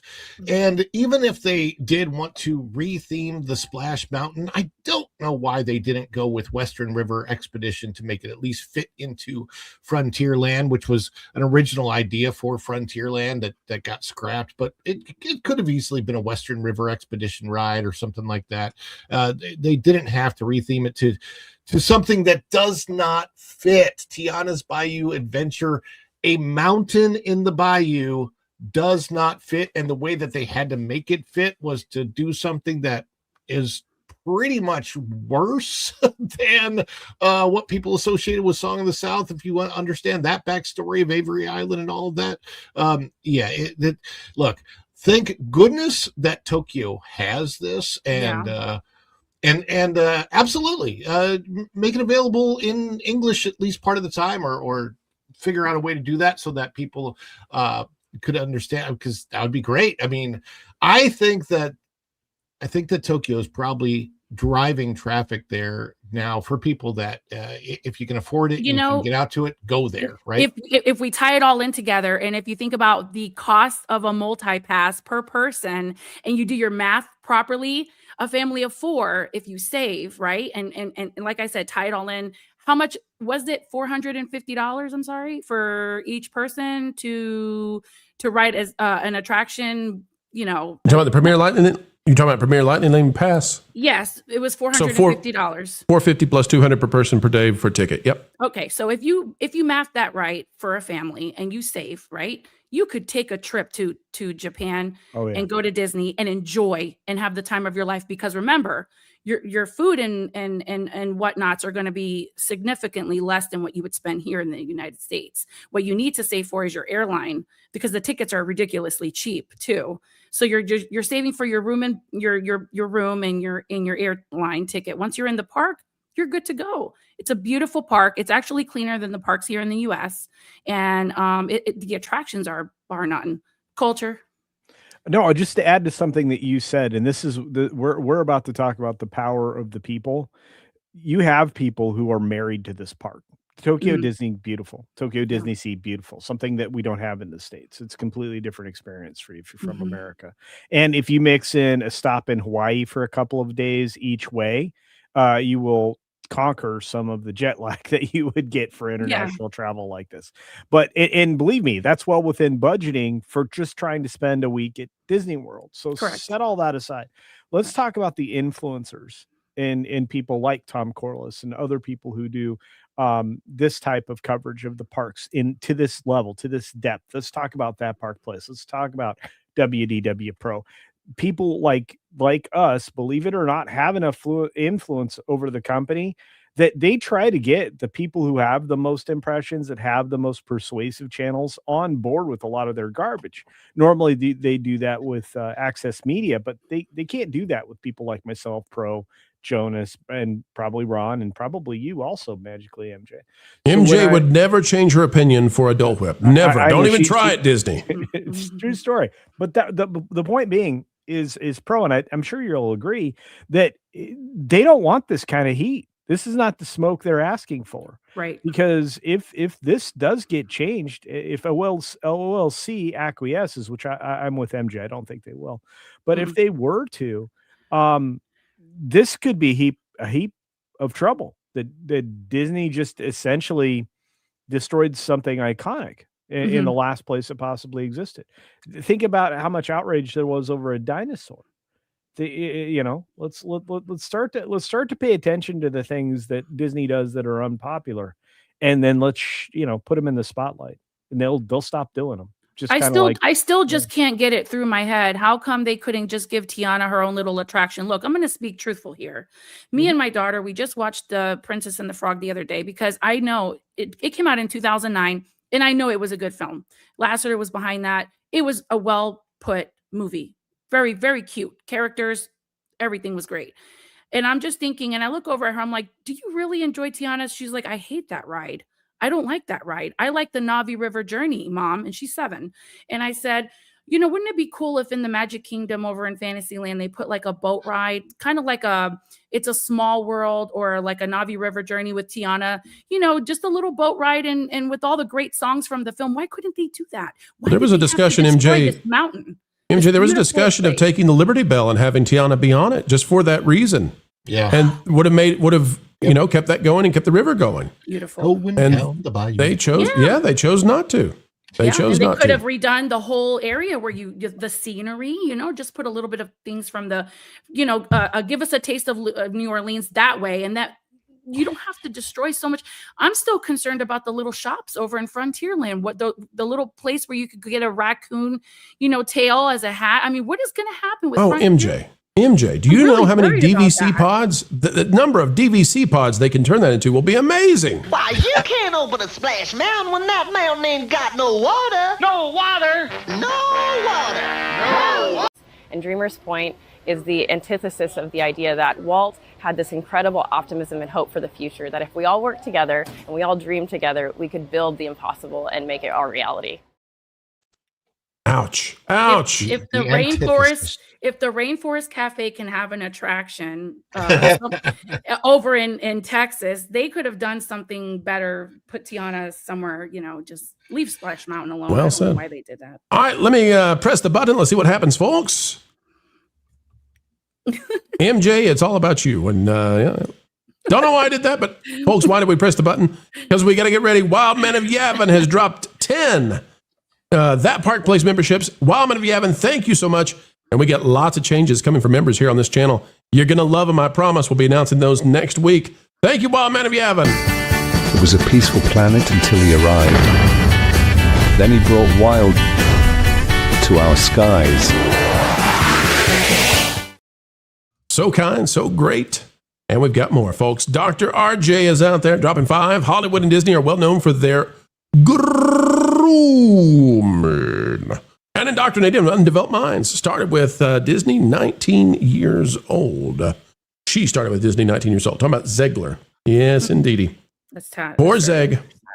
Yeah. Mark Daly's out there for 5. Even if this is the end of Splash Mountain in Tokyo, it's not. We promise. Hats off to the Japanese for defending our culture better than we did ourselves. Yep. Yeah. Indeedly doodly. We agree with that. Totally. Also, folks, we've been paying attention to this. Culture, as the man who runs a channel called Campione, I think you should be the reader of this one, please, sir. Can you read the super chat? R.I.P. Robert Duvall. Pour one out for the consigliere. We will make his... We will miss his calm, steady hand. Indeed. Now, did you all hear the way that Culture did that? Did you hear him say it that way? The man who runs Campione said, consigliere. It suddenly came out of him. Yeah. Sorry. Yeah. No, it was It perfect. does sometimes. It was perfect. but no, he's gone too soon at the age of 95. So, yeah. That's terrible. Yeah. We'd love to keep him till 125, folks. What an actor. What a portfolio. Prolific indeed. And man. Did they say the cause of death was natural? Because I mean, he's 95, so I would think it would be like a natural death. Or did they say the cause of death? No indication of anything foul play or anything like that. We don't anticipate that. But we're gonna miss him, and it is deeply saddening every time we lose somebody. You're never too old, folks, for us to say you're too young to go. Albertus Magnus for $4.99. My dream is to see masses of park guests wearing Bluebird shoulder buddies. This is an untapped market. Yeah, they need to make this guy, if they can do Peg Like Pete, I call him Peg Like Pete, they can do a Zip-a-dee-doo-dah Mr. Bluebird on my shoulder at the parks. I will buy it. Mr. Bluebird's on my shoulder. It's the truth. It's actual. Take it away, Culture. Everything is satisfactual. There you go. Clifflicks for 5. This American did fly to Tokyo to ride Splash Mountain, and I'm going this fall. Oh, yay. I'm so happy for you. Cliff, let me tell you. Beautiful. Cliff, if we can work out a way to get that video from you, we would use that non-stop, my man. Please, non-stop. Yes. iRate Specialist is out there for $4.99. Door Brothers just released a new AI video. It rivals the big blockbuster action movies Hollywood has done. It didn't cost them hundreds of millions of dollars. That is not surprising to me. Exactly right. iRate, thank you so much for letting us know that. And if we go to Hawaii Dragon Star for 5, I mentioned this before. Someone figured that it might be cheaper to vacay at Tokyo Disney than Disneyland from Hawaii. The worth was definitely better. Listen, there's no question if you live in Hawaii, which one's cheaper. Yeah. That's easy. The question is it cheaper to fly from Orlando to Tokyo and do Tokyo Disney than do Disney World? And if you're not a Floridian, that answer is also easy. My, oh my, how things are changing at Disney. All right, folks, we got 2 more stories. We're going to hit it. We're going to go back to back. We'll get your super chats at the end. And I want to ask for your patience here, because part of what our stories involved was using X, Twitter, right? And it is suffering some serious struggles today. Tech issues abound. And so we may not be able to have some of the things that we wanted to have for you. We do apologize for that if that comes true, but hang tight. We'll get there and we'll get through this. But bear with us as we are having some issues with X. And that is to be expected, I believe, at this time. All right, ladies and gentlemen, let's dive in. Let's talk about Cinderella Castle, if that's okay with all of you. And I hope it is. Pro just remembered he's got to click the button back to do this. Here we go. There we go. One more for the top. Triple decker, just how you like it. Wow, thanks, Mr. Walt. You enjoy it. We will. Finally, Cinderella's castle is getting fixed. And I say fixed because I have had plenty of this, of the rose color. I know a lot of people like it, but you know what? It's supposed to be gray. And it's going to be a better day once it's all gray. Blog Mickey has this one. First look, Disney begins painting in front of Cinderella Castle. Says good morning from Magic Kingdom, where the first buckets of new paint have been splashed in the front of Cinderella Castle. As you may know, the iconic structure is undergoing a repainting, moving away from the rose gold that celebrated the 70th anniversary of the Cinderella film and back to a more classic gray look. Here's a look at the latest progress. Now that's concept art. That's what it's going to look like once it's back to looking good again. Here's where they are. And one single turret, not one single dream, folks, but one single turret over there has turned gray again. And the rest are about to join it. You see that gray? You see a little bit of gray right there? You see a little bit. That's starting to change. It's starting to change. But get ready, because I'm going to show you what it's really going to look like in just one moment, please. We're going to go to the back. Oh, look, they're changing it back.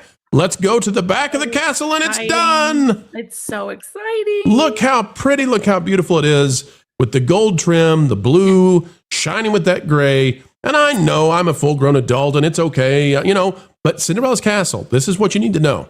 Why are we talking about this? Why is it important? It's the most photographed structure on planet Earth. Yes. Yeah. Okay? And I don't think the pink worked. The gray is looking better. Ron, I'll go to you first on this one. Ron, your thoughts on them changing this? And I got to say, it looks great. The back side is finished, the front side soon. This gray and this gold and this blue, really shining now. I'm very, very happy with this new look, with them bringing back the classic look of the castle. I didn't mind the rose gold when they first started it for the 50th, and it should have been, that what it is, right, for the 50th.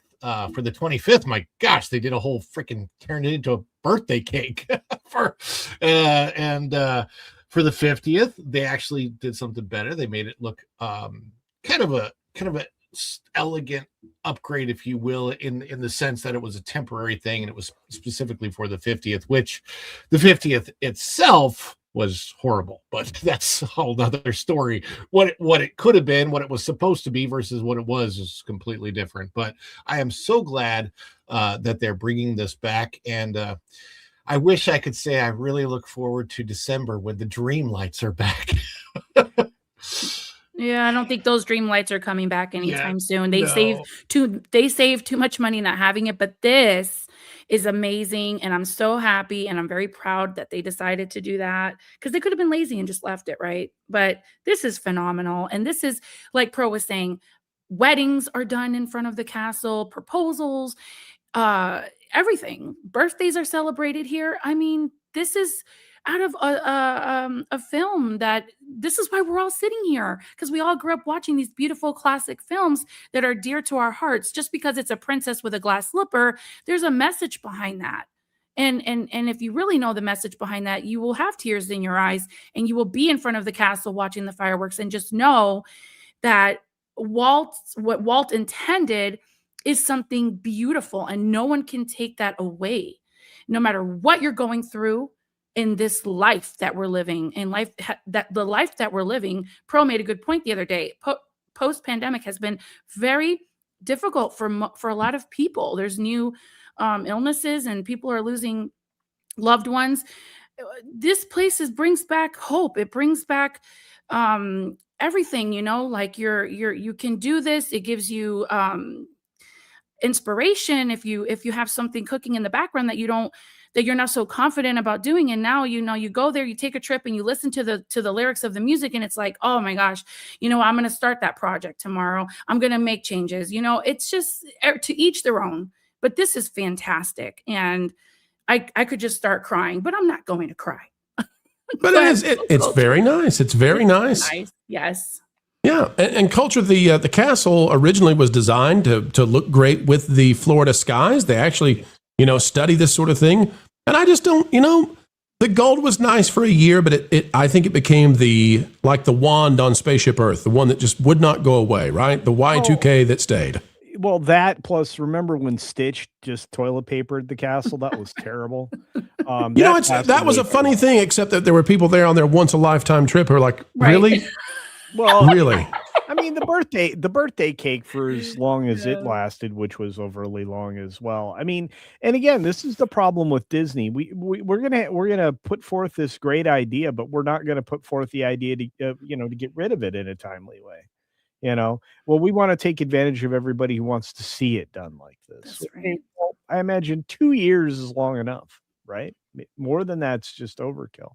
Hey, there's folks out there that are saving to go there for the first time ever, culture. Yeah. Imagine when they go there for the first time, now they're going to have even better pictures than we have, right? Like, yeah, it's going to be so epic for them. Oh, it's not going to be epic. Yeah. Belongs somewhere else.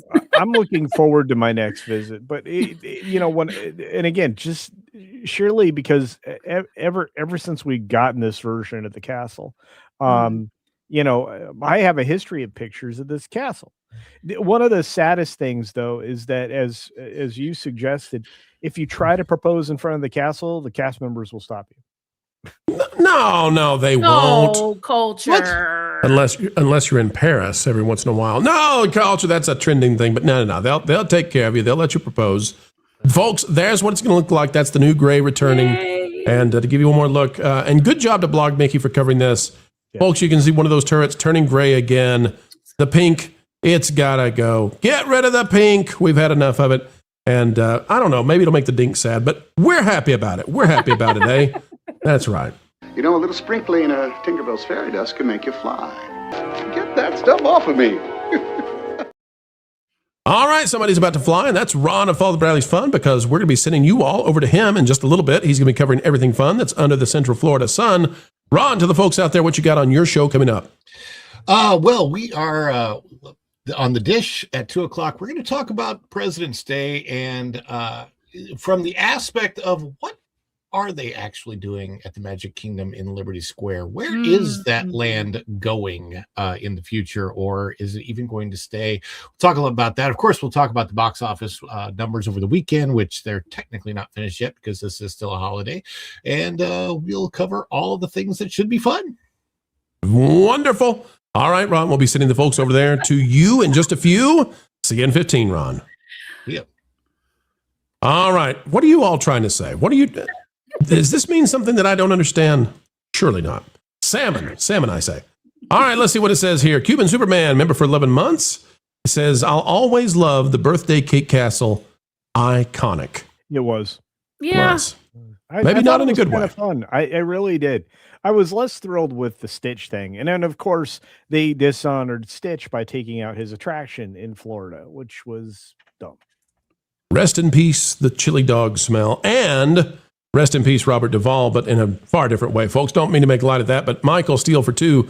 Rip, rest in peace, Robert Duvall. Yeah, listen, Robert was a heck of a celebrity, heck of a movie star from the golden age of movie stars. We don't have many of those left. Right. His acting chops are just unbelievable. The portfolio amazing. And 95, still too young for Robert Duvall. Well said, Michael Steele. Ladies and gentlemen, it's time. Well, we got one more that just came in. We'll grab it before we do, and then we'll hit our final story. And it's a heck of a story. Don't go anywhere. Disney damage is unbelievable. Richard James for 5. Hollywood screenwriters union kept non-union, talented, normal people writers from submitting scripts. If AI breaks their hold, good riddance. RJ, this is so important what you're saying. The democratization of creativity is about to be unlocked and unleashed. And I'm not telling you that everything is great and groovy about AI, but that's one aspect that we need to be talking about. The floodgates are about to be opened up when it comes to, you all making great stories up. Ladies and gentlemen, let's dive into the final story we've got today, and it's going to be a heck of one. Get ready. Nobody else covering it, but we'll bring it your way right now. I just can't wait for 3 days of you and me. All right, out of WDWmagic.com. This was 5 days ago, but ladies and gentlemen, it's getting worse. Disney World landscaping cleanup underway after historic cold outbreak. This damage has been extreme. You can see the amount of stuff that is being cleared at the Polynesian, and it's like this at Animal Kingdom. It's like this at Hollywood Studios. It's like this at Typhoon Lagoon, although we don't have photos of that. But I'm hearing Typhoon Lagoon was just slammed. Also, it's not just Disney. Volcano Bay at Universal just hit hard. Disney World horticulture teams are cutting back extensive freeze-damaged landscaping across the property following the late January cold outbreak. Disney's Polynesian Village Resort was particularly hit hard with some of the tropical foliage damaged by the historic freeze. You can see pictures of this, folks. I mean, they are just cutting back. I mean, look at this. Look at the amount that the horticulture teams, palm trees that have been there, had to be reduced to just stalks, taking the fronds off. And wow, things are looking bad, okay?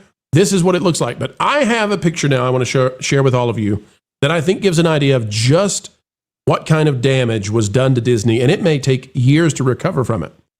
This is coming to us from BioReconstruct, and it is aimed to give you a look at what's going on with the Monsters, Inc. ride being built at Hollywood Studios. That's what this sand pit is over here. But what you really need to look at, take a look at the brown you see in Galaxy's Edge. Do you see the amount of brown that's in these trees? Those are trees that the leaves are dead, and maybe the trees as well. We don't know yet how many of these are going to have to be removed. This is a huge number of trees lost. In fact, if you look at that at Galaxy's Edge there, that might be 30 to 40% of the trees, 30 to 40% of the foliage gone, wiped out, and we don't know if it's going to be able to return or not. And it gets worse. Now, we are having some troubles with X right now and unable to bring up a lot of the photos we wanted to share with you. We got a lot more to show. We got a lot more to share. Culture, it's going to be a different looking Disney World for a while. Your thoughts on just how much damage this did to the tropical plants? Yeah, and it's some of it was preventable. I do believe some of the watering schedules didn't get adjusted properly. There was a lot of different methods that they could have used to prevent this kind of a damage. Surface damage or foliar damage to the leaves, things like that. That's to be expected, especially with the kind of weather that they don't normally get in that part of Florida. But like you said, now I'm actually more concerned with like how much the horticulture team has been reduced to as far as staffing and ability to do widespread maintenance and replacement, which largely should have been already being enacted. I know that they just recently snapped out of that particular streak, but this is wildly concerning to me. I don't know. By the way, here's an image of Volcano Bay. You can see all those palm trees right there. Wow. Just wiped out. So it's not just Disney, but all those palm trees just wiped out along the path with parking and pedestrians. And it just, but I had not thought of that, Culture. You may be right. This may have been one of those places they cut costs. And boy, it's gonna cost them, I think, way more in the long term, given how much damage we're seeing. MJ, you're around, you're in Florida, you're looking at all this. How much damage do you think this did? And when you're in the parks, when you're around, how long do you think until we get this all fixed and taken care of? Is it going to be a long time for those planning a trip to Disney? I think it's going to be a few months before you start seeing all the green foliage come back, because like Culture was saying, it was preventable. I think that they took it for granted because we are in a sunshine state. I don't believe they anticipated that this freeze, if you will, that came over us a month ago was going to cause so much damage. But yeah, we're in South Florida, and driving up to Orlando, you can see the grass, the trees, everything is just brown. It's dead. It's going to take months for it to come back to life. And it's a shame because, yeah, people are planning their vacations and it's an eyesore. And the Polynesian, I mean, the whole Woof. atmosphere, the whole thing is a whole about immersing you, making you feel like you're not in Florida. You're supposed to feel like you're in the Polynesian islands, and yet you have all this dead foliage everywhere. It's going to take months. They did not take precautionary like they were supposed to. Totally took it for granted, and hopefully they learn next time. It's not a joke. There was snow in Florida. I forget what part of Florida there was snow. Culture Just south of the state line. I know that Valdosta in Georgia was having snow, and I think down Lake City and below. Culture, help me out with your expertise here. This is a picture, by the way, of Animal Kingdom, so that people understand the level of damage. I mean, you can see all the brown trees. Don't know if they're going to come back, but Culture, you help us understand this. Will these trees come back? These tropical plants, plants that are, do they come back from this, or is this too much of a hit on them? Some of them may, and one of the reasons you see the extreme cutting back being done is because that allows for new growth and for what remains below the surface to put their energy into not trying to just save that, but to actually, create new growth. So it's a higher percentage than you think, but I'm with you. As you said during the initial reporting of this story, I think they're going to lose a decent chunk of what was there. And it was so preventable. Again, watering cycles and simple geotextile coverings and things like that normally had been done. I mean, let's go back to 2013 when there was the massive freeze back then, especially in the citrus belt. The farmers around there and Disney's horticulture department really did live up to that, those moments at that period of time. And most everything just kind of bounced back. They didn't have the kind of damage that MJ seeing in real time down there, and many other people that are Florida residents are. This is kind of this is a little. It's more than a little sad. It's a little frustrating to be too. Well, it seems to be trees culture, and if you look here, we're looking at the development of Disney's Lakeshore Lodge. I'm not a fan of what they're doing, but whatever. No. But you can see the trees in the bottom left look dead. You can see that the trees in the center bottom look dead. You can see the palm trees up north near the pier look dead. I mean, the trees are what took the hit. I think they did a pretty good job of defending the flowers, but man, oh man, these trees take a long time, and they're not easy to replace. Ground cover plants are going to have an easier time to recover. But let's just be honest about it, ferns and things like that. But as you look, you're not wrong. When you look from above, especially the stuff that BioReconstruct submitted and things like that, I am thinking there's a decent percentage, maybe as much as 10, 15, 20% of those trees that are never going to recover. And palm trees are going to have a hard go of it, especially if they're reduced to less than a frond, or they don't have any fronds at all. You might as well look at them as firewood at this point at best. Yeah. That's not what they'll be used for. They strip the palm fronds off, there's dead ones that fall, and then they strip the rest off. That's not going to cure your situation whatsoever. Yeah, it again, and the people that were doing this service on the trees will be the ones most likely to be able to tell what the future looks like. And again, we don't have good pictures. We don't know what things look like down around the ground, but plants naturally protect themselves in these situations, and it's the outer leaves that they let go, because all that energy that they still can get to can be redirected to new growth. So I'm more hopeful than what it looks like now, but that's just me. I also want people to know how much a palm tree costs to replace. Oh, especially those. And that's the other thing. Disney purchases older plants and trees and things like that to make it look like it's been lived in forever. Correct. And that was one of the greatest losses, believe it or not, was when they started destroying that entire area in Frontierland. I'm like going, oh my goodness, the old growth. And I'm in my mind. Old growth. Yeah. In my mind, I was just praying they're relocating this. And I just want to make it clear. It can run anywhere from, it depends on the type, the breed. The palm trees, I know it sounds crazy, but they all have those species of palm trees are insane. They can run you anywhere from 800 to 1,000. Well, and for a mature one that's going to be multiple stories tall, you're talking about tens of thousands of dollars. And that's why we think this is going to be millions of dollars in damage just to individual theme parks. So get ready, folks. This one was very expensive to Disney and Universal and everybody else. Yes, Culture? No, one last thing is what most people don't think of is I'm curious if they even considered, because they've had such shoddy construction practices in the last decade, did they have pipes freeze? Are they going to Oh, have? Did they create brittle pipe situations? Our understanding unconfirmed was that there was a pipe that burst due to freezing in Hollywood studios and had water pouring out. Marvin was there on the scene looking at it. Yeah, and if that's the case, right, yeah. You know, just consider this: if that's irrigation plumbing, you know, that's a problem because again, water cycles are incredibly important if you're trying to fend off freeze and frosts. Because if you do it right, you limit the damage. Because you know, they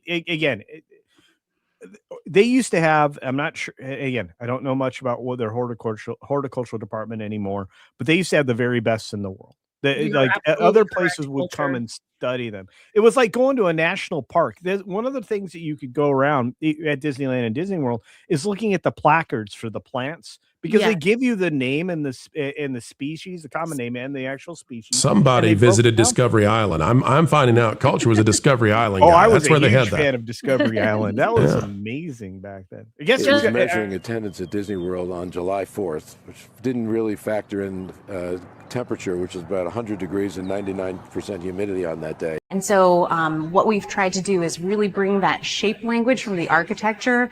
But like what we love to talk about at WDW is shape language. And we often refer to shape language. There's such iconic shape language in Spaceship Reverie Attraction. We really wanted to make sure that we fused to that throughout the space. Goodbye, Gandalf. Just double check your receipts and make sure there's no plant fee at the bottom. That's right. Sorry to cut you off, Culture, but we are on a hard break. We're sending people over to follow the Bradley's Fun. Ron is going on in just 1 minute, so we'll get these super chats, folks. Albertus Magnus for $4.99. If there is snow and ice in Florida, does it mean hell hath literally frozen over? No, it just meant that Elsa sent her powers and she actually went and fixed everything over in Epcot in her attraction and froze everything. And she, you know. Bob's going to try to figure out how to monetize what you just said. He's going to try to figure it out. And Metalcore Breakdown for $1.99. Perfect time to make Galaxy's Edge Tatooine. If not Hoth. If not Hoth. All right, folks, we've had a great time. We've had a groovy time. MJ, tell the folks out there where they can find you. I believe it's Magically with one L. MJ? It is. Thank you, Pro, for having me on the show today. I've had a great time with you guys. I always do. I'm here on That Park Place Mondays and Wednesdays at noon with these fine people here on the panel and other friends that you don't see right at the moment, but they're fantastic people. And I'm also on Follow the Bradley's Fun. I'm going to be joining him on the dish pretty soon. I try to be there. And then we have Erica and Raph. They have their Brood Banter every Friday, and I jump over there too. And I really enjoy being with all you guys and everybody here. And it's just the audience. Love you guys. And thank you so much for the invitation. Oh, yeah. I am on Instagram and X. I almost forgot. That's important. It's a great time, folks. And we're glad that MJ makes it a great time with us. MJ, you've got a new emoji. Folks, fill the chat with MJ's new emoji. Let her see it. And Culture Casino, tell the folks out there where you are these days. Thank you. Quite simply, the main channel is Culture Casino. It's down here. It's up there. It's everywhere. I make it very simple. That's where you can find me on all the social media as well.